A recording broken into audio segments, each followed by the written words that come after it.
If I'm live again. Well, yesterday was my first day live, and it inspired me. I found it very enjoyable. It's a little awkward. It's my first time doing it. But I want to try to make an effort to go live maybe once a day, depending on my schedule. I'll try to get into a consistent routine at certain times. If not, what I like about it is that YouTube saves the live stream, and then it just gets saved as a regular video. Hey, Miss Kimberly, what's going on in Houston? In Houston with the good filters, how are you? But like I said, I want to try to make it a daily habit to do a live stream. I really enjoyed it yesterday. I had a good time, and I'm figuring it out. But it's a good flow for me. So the times will change depending on my schedule. But it's probably going to be sometime in the afternoon, and I know I have some people from the West Coast that follow me, and then some people from the UK. So everybody's on a different time zone. And I understand how it is for you on the other end of this. So you may want to jump in and out depending on what you're into. So feel free. You have that freedom. But I appreciate anyone who checks in. And like I said, the video will save for a later time. And then if somebody wants to go back and they want to view it from the beginning and, you know what I mean, scroll up and down and pick the parts they like. But for me, it's therapeutic and I like to share. And so I want to document my thoughts. What was on my spirit that I wanted to engage in a live conversation was change. And hey, I'm good. I'm off today, so I'm cleaning my car right now. Do you live in your car? It's Miss Kimberly. But I'll wait for you to answer. Yeah, I wonder how many people that watch me actually live in their car, or if they just watch to watch. You know what I mean? That's interesting to me too. I want one day maybe I'll do like a survey. Holla Sam, Sarah Mitchell from the West Coast. We love Sarah. Sarah's a good person. She was one of my first viewers. Sarah's a beautiful girl from the West Coast. But what I wanted to talk about today, or at least on my spirit, and I'll just jump in and out depending on who comes on the stream, and we'll go from there. Yes, hands up. I love the emojis. And like I said, you feel free to jump in and out, and I'm going to interact with you, but then I'm also going to share, kind of structure it around what my thought is. You know what I mean? So my thought for this live stream is going to be talking about change and dealing with it. Because in life, if you're going to thrive, if you're going to grow, and if you're going to be as happy as possible, and that's the end goal for everybody, I think, is that you're going to have to face change and you're going to have some tools to deal with it. Because life, no matter how much you try, is constant change. And if you're not willing to, nope, one day I'm just like you having my car. I just don't like having my car to laugh out. Yeah, all right. Well, one day, because I did a video today about cleaning. I hate cleaning. That was one of the things that drove me into my car. Oh, I hated it. I hated it, man. And then like I have a girl over and I gotta run around like a tornado because you know the girls. I mean, no disrespect. The women, they want the bathroom clean. Like I had some girls I invite to my house and they check, the first thing they check is the bathroom. And I'm like, damn. But I understand. I understand. That being said, change. So change, you have to accept that life, no matter what, is constant change. And so the first part of like really thriving and dealing with change and being able to grow as a person and being happy on a daily basis is accepting that. It's the people that hold on to the past and they want everything to be as it always was, and they fight a battle they'll never win. You'll never keep life the same. Every day brings a wave of change. And it's that people that hold on so tight to the yesterday's relationships and like the yesterday's way that it was at work. I saw that video. I hate it too. I spent a whole day cleaning my. I know it. I know. Even with an apartment, it's crazy. It never stops. I mean, the only enjoyment, and again, I'm gonna go back and forth like this. The only enjoyment I ever got on cleaning was like I put on some music. I used to like to put on R. Kelly. I know he did a little molesting, but I liked him as a musician. I'd put on like a R&B song because I liked R&B, and then I would like light a candle and do some of that, crack the windows, and then I would clean, vacuum. A little bit I got inspired, but not enough to make it worth keeping it. Not enough to make it worth cleaning the house for me. That being said, so it's the people that like hold on. You know what I mean? They're holding on to their house, or they're holding. I mean, again, it's everybody's different. I'm just sharing here. They're holding on to whatever it is, and they want it to be the same, but it never. It won't. Letting go. Internet connection's crazy. All right, I'm back. But accepting change and letting go is really the first part of having a healthy mind. You know what I mean? Because if you don't do that, you're going to be holding on to things that, God or whatever you want to call it is telling you to let go. And it's never going to be the same. Yeah, I hate dealing with my landlord. Oh, yeah, you're renting. Yeah, I sort of it. Yeah, neighbors, crazy. Crazy. Even good neighbors. Like, I had some good neighbors.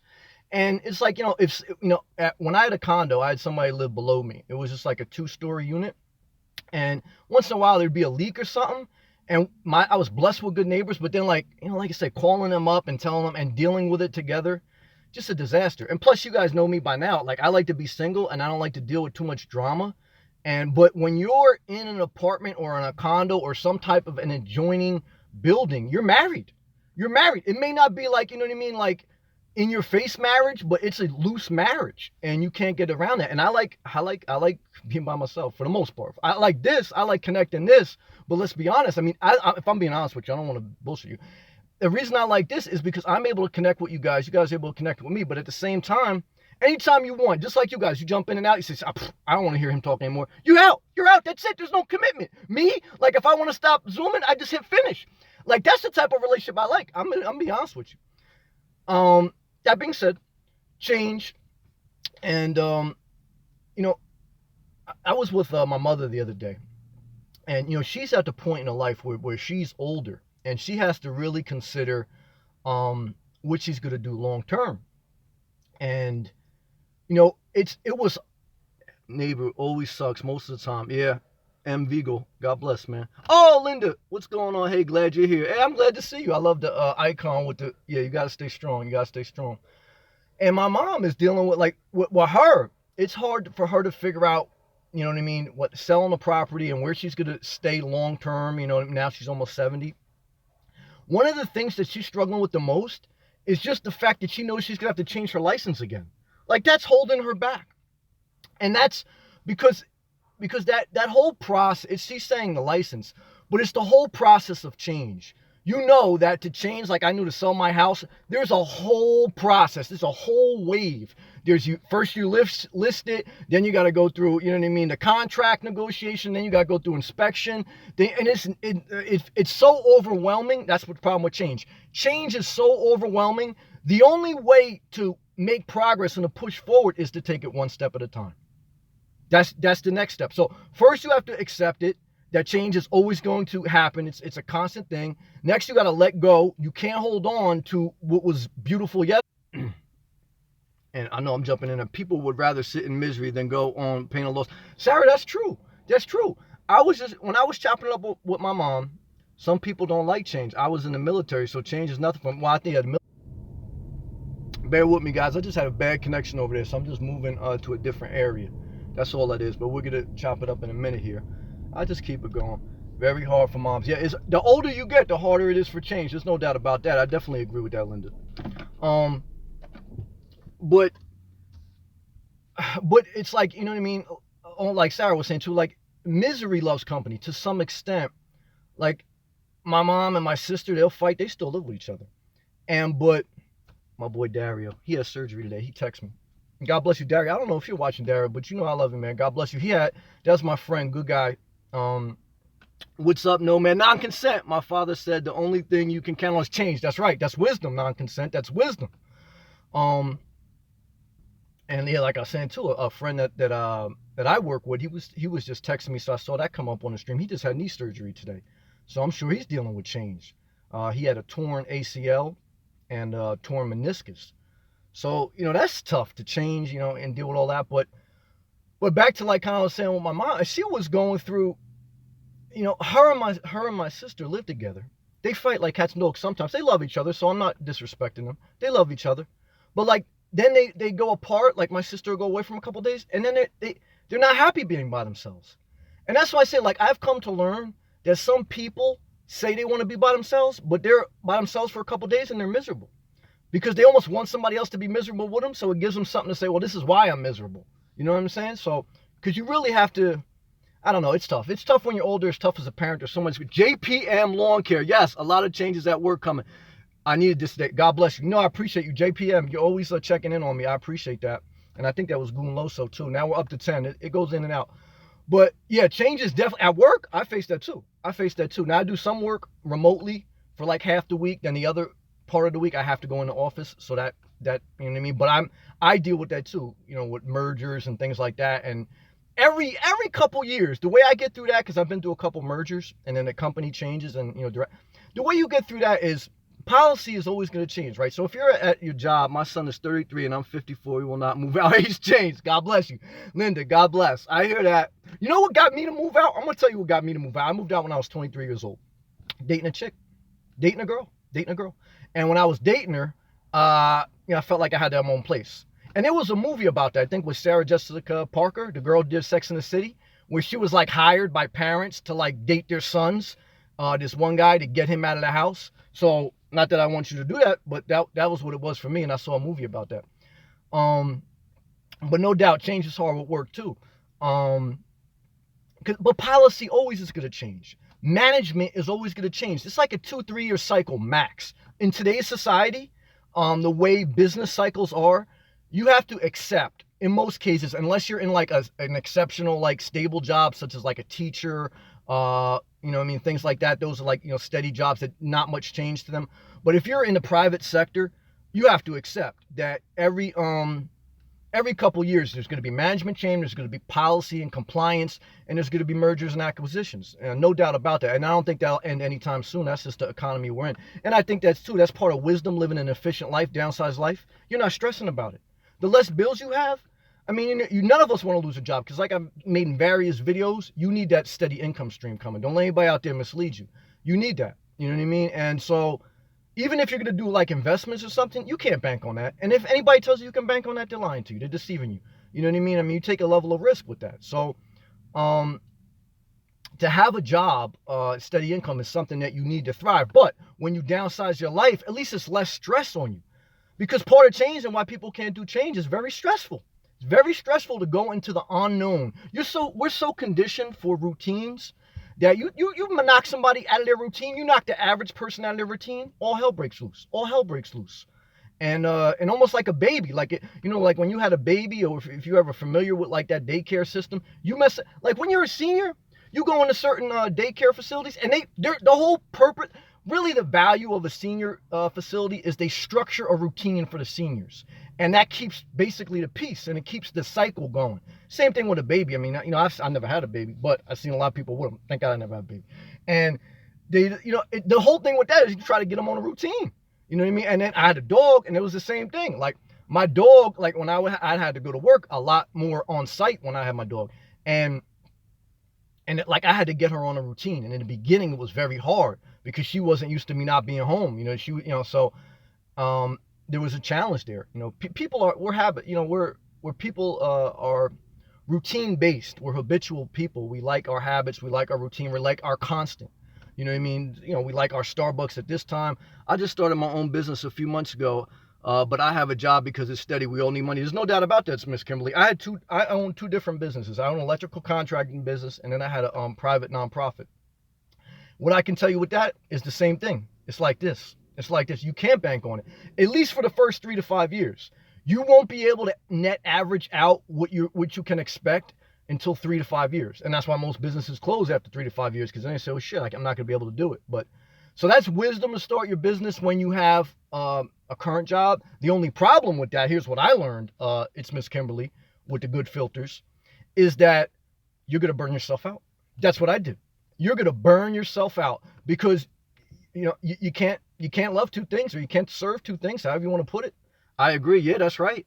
You got to, because you got to just be careful. I mean, I don't want you to jump out the window and just, you know, not have a job. You need that job.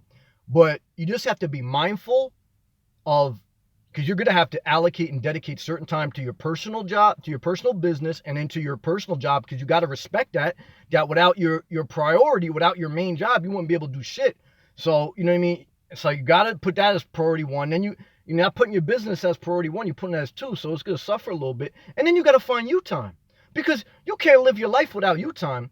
And especially for me, I know I need a certain amount of time each day for myself, or else I'm not, you know, as far as professionally, I'll always be professional. But like for me to be in a good space, I need a certain amount of me time.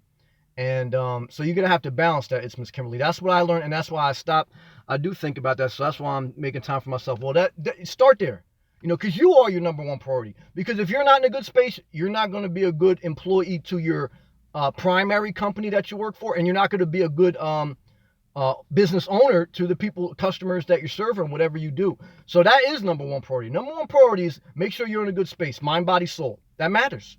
That matters. And that's why I think you get, if you read the context of my videos, that's the overall message. I mean, putting yourself in the right, knowing yourself, taking care of yourself, and staying inspired. Because if you're not inspired, yeah, sorry about that. Somebody had called me and then it knocked me off. So I don't know what number it was. Somebody from North Carolina. I don't know who that would be. But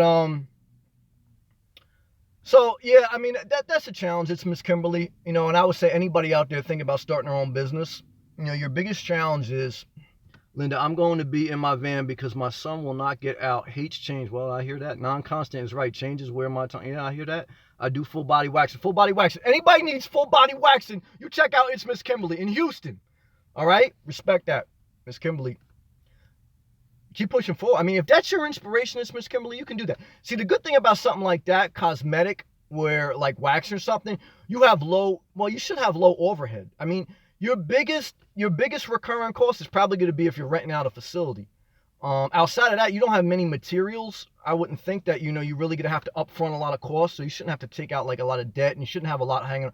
Your biggest thing is probably whatever spot you're going to rent. That's your key, is you have to keep your rent costs low. I mean, unless you're going to do it out of your house from the beginning, something like that, which I'm not mad at that. But that's my perspective. I never had a waxing business. Yeah, thanks. Yeah, no doubt. Yeah, no doubt. I don't need any wax. I'm sorry. I actually, too, I mean, truth be told, I like women a little hairy. I'm going to be honest. I know a little bit too much information maybe, but shit. I mean, everybody's different. All right, back to change. So change is a struggle. You're right, yeah. Changes, and Linda, yeah, see, Linda, I feel for you. My mom's name is Linda, too, by the way. But Linda, that is a challenge. I mean, I like I've said in various videos, I never had kids, but I give a lot of respect and love to parents. I mean, I think that's a tremendously hard job. I see it with my mom, because it never stops. To each their own, no doubt. To each his own. Everybody's different. But I think I don't think I'm the popular person with that. Most people I know like the waxing. So I think it's Miss Kimberly. I think you got a good business plan. Keep the rent low. And a lot of people out there want them waxing. So just give me a side note. But how do I get him to move? Like I said, did you watch that movie with Sarah Jessica Parker? You got to get him dating some hot girl. And I'm telling you, if he dates some girl, she'll give him the encouragement to push out. Non-consent, add change. Add to change, make yourself number one priority. Yeah, no, that's right. Non-consent is right. No. Well, nah, I hear you, Linda. I mean, I don't want you to do that, but that's what did it for me. I can't tell you what to do. I can't tell you. I don't want to tell anybody what to do with their life. I try to share my life. I try to give my opinion and perspective, but always do what you want. And you will do what you want. Because anything else, it's going to lead to resentment. Because if I tell you what to do and then you do it and the shit don't work out, you're going to resent the hell out of me. My son has a hairy back. I tell him all the time, plenty of women love it.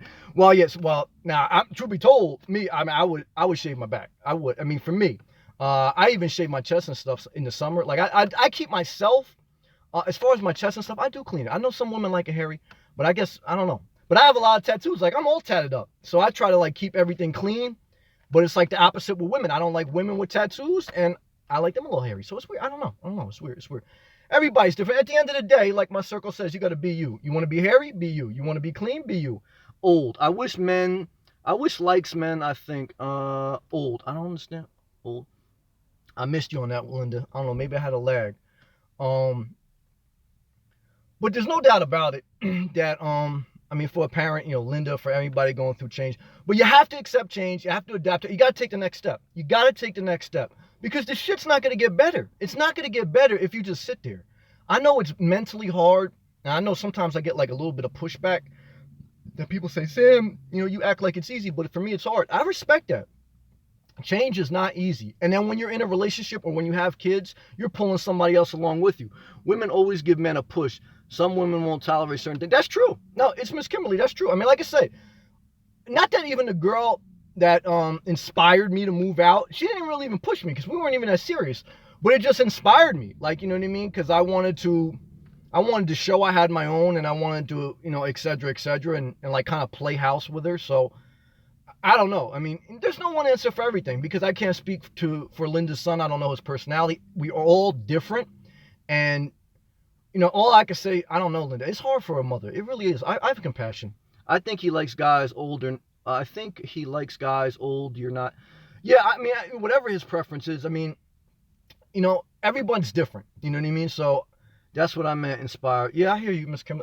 Yeah, it's like everyone's different. Everyone's different. There's no one answer for everything. All I can say is, Linda, my opinion. Okay, you always have to do what you want. Is this that Bob Wells inspired me to go out there, FDR.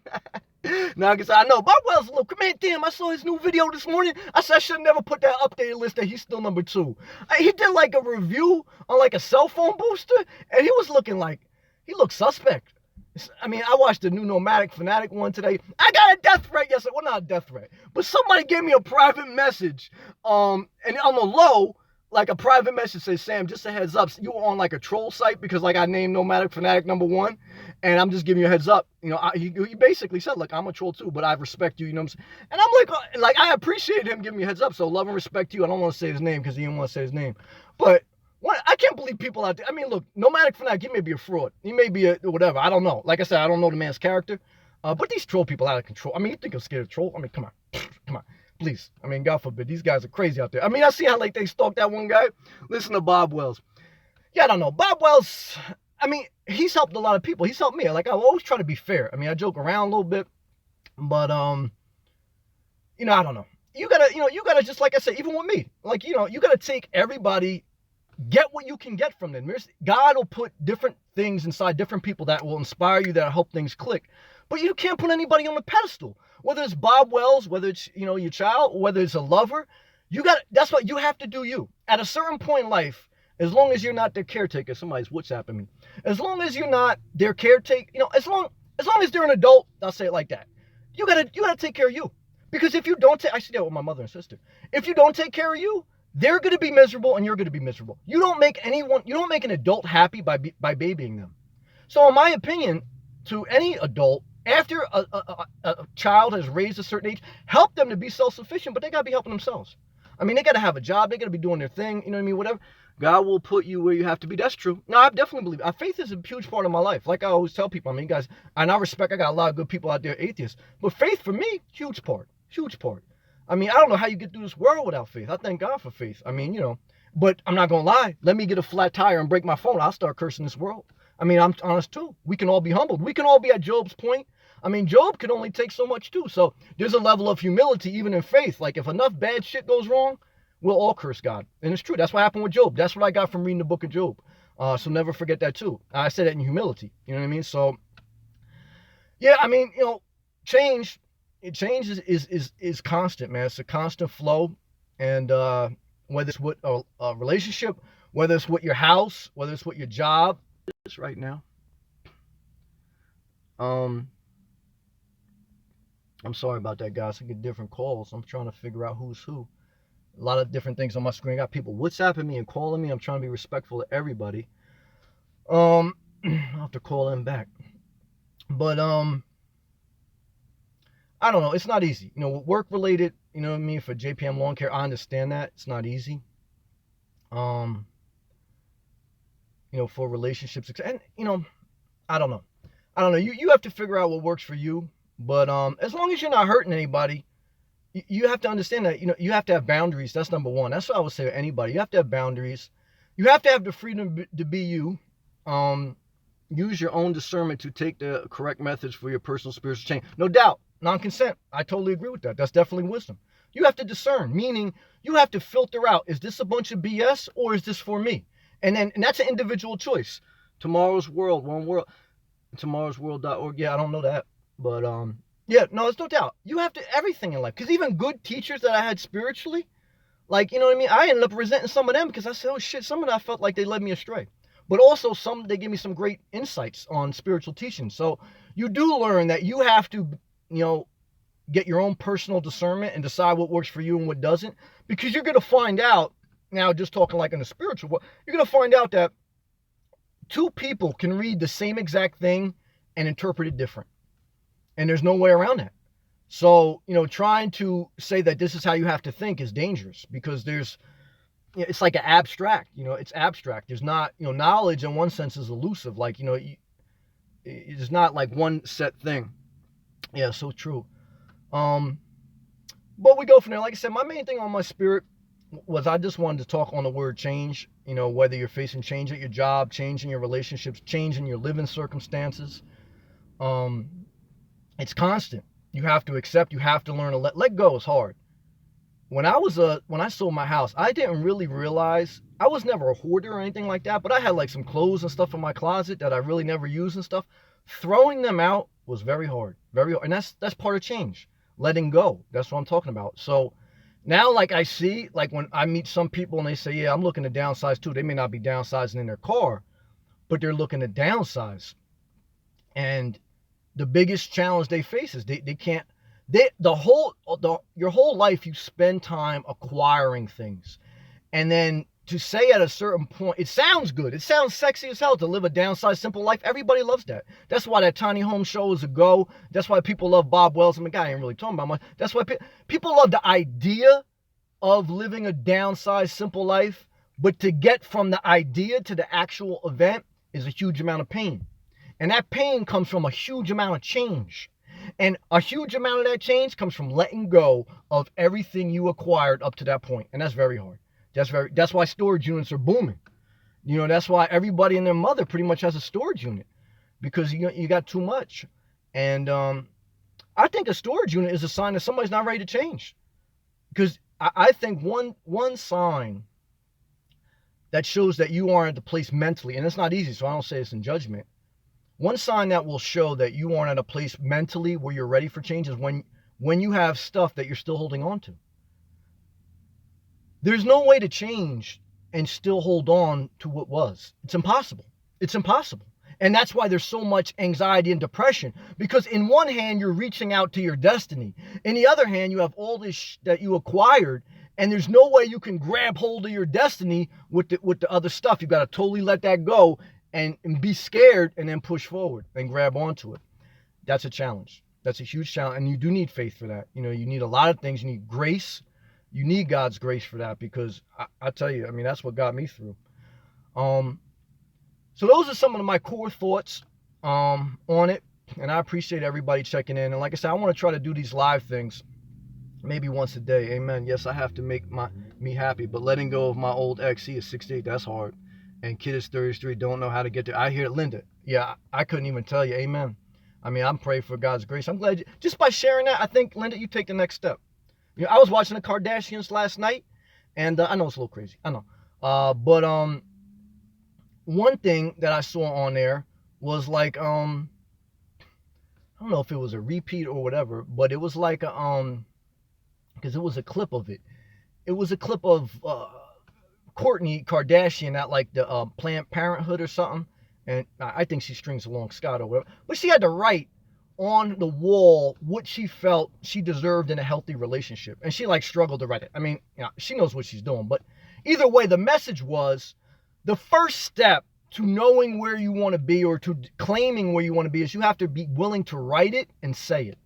So I think Linda, I'm saying all that to say, I think Kardashian, yeah, I know Kardashian's a little train wreck, but I mean, I got to be honest with you. I wouldn't want him to, I mean, I look at all different type of stuff. I look at like informational stuff, and then I look at crazy stuff. I mean, you know, you have to have a well-balanced mind. But to act like I never watched the Kardashians, I'd be lying to you. I don't want to lie to you. But I think, Linda, just by you writing that and saying that, I think there's healing. You know, because you're putting it out there.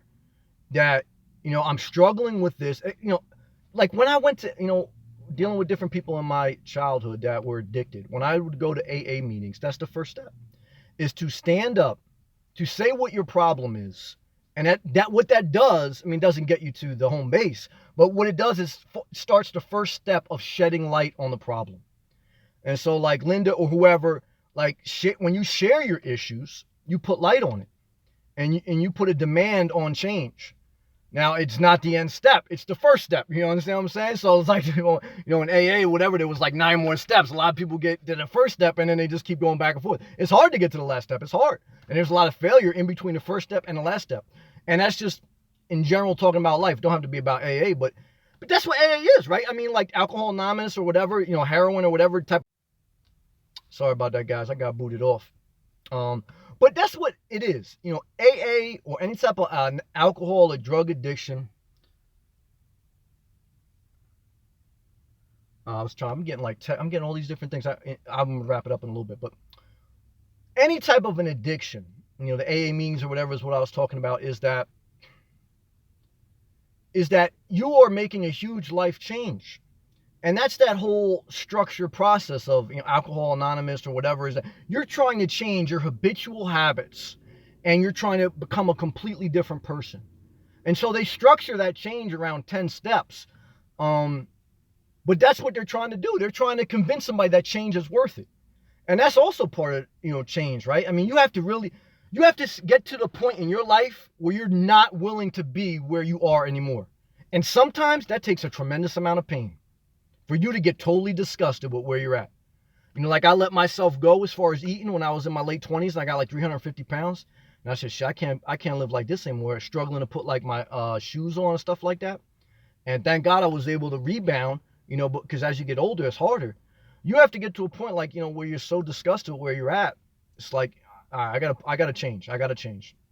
And then, like I had to get to a point where I was so tired of coming home to the same house. I felt like there was something different for me. I had to change. And so you have to just take the next step. And then you have to take one step at a time. And then when you fail, because you're going to fail, we all fail, I fail, then you have to get up. Then you have to get grace. The godly may fall 7 times, but they will get up again. You know what I mean? That's scripture. I always lean on that. And yeah, that's my message. And so my heart's with you out there, and that's what I wanted to talk. I've been there before. Only you know when enough is enough. Yeah, it's an individual thing. That's what I learned too. Like I used to try once, because I like to be inspirational. I like to inspire myself first, and then I like to try to inspire others with my overflow. So in my beginning immaturity days, when I started sharing my inspiration, I would try to convince other people that they should change, and this is what they should do. And then I realized, whoa, Sam, you can't convince anybody to change, and you shouldn't. All you should do is work on you, share your overflow, and then let people do whatever they want. And most times, people aren't going to do anything. They're going to stay the same. And like whether you're in a ministry or whether you're a motivational person or whatever, or you're a parent, not accepting that you can't make people change and not getting over involved in adults' business is very hard. And you have to be very mature to say, you know what? If they don't want to change and they want to be in that state, I'm willing to accept it, and I'm just willing to keep working on me. And so a lot of times people get distracted because they want to change other people. And you have to be careful because that's almost seductive, because then you stop working on yourself. And a lot of people want other people to change because then it takes the focus off them. If you're really working on self-growth, you got enough to do with you. Even me, like now it never stops. Like there's no way I have enough energy to convince somebody else to be the best them. All I can do is, like, even when I make these videos, for the most part, like it's just encouragement to myself to keep myself pushing forward. And then whatever overflow, encourages or inspires other people, that's a plus. You understand what I'm saying? But that's my driver for it. I mean, without that driver, I don't know how you'd have to fucking totally fake it. And that's why I see like a lot of guys out there fake it, and you can see it's not like genuine. But for me, that's, I don't know, but you understand what I'm saying. But the bottom line is my windows are getting foggy too, because I'm getting a little worked up in here. Ooh, you're so right. Now I appreciate that hand clap. Thank you. It's Miss Kimberly. I will start change. Thank you, Kim. Yeah, Kim and Linda connecting. I appreciate. See, that's why too I like YouTube. I really embrace YouTube. I mean, there's a lot of good connections. I mean, you connect other way with social media, but I've embraced YouTube. I really liked it. Always gonna have 10% bad people, so there's no way around that. I've met those people too, but you have to push forward because that's life. That's life. No matter what you do in life, you always gonna have a percentage of people that are not for you, that are negative, and that are, destructive. I mean, there's no way around that. I mean, you can philosophize your ass off, but the wisest person, you can never make sense of the 10%. It's just that's the way they want to be.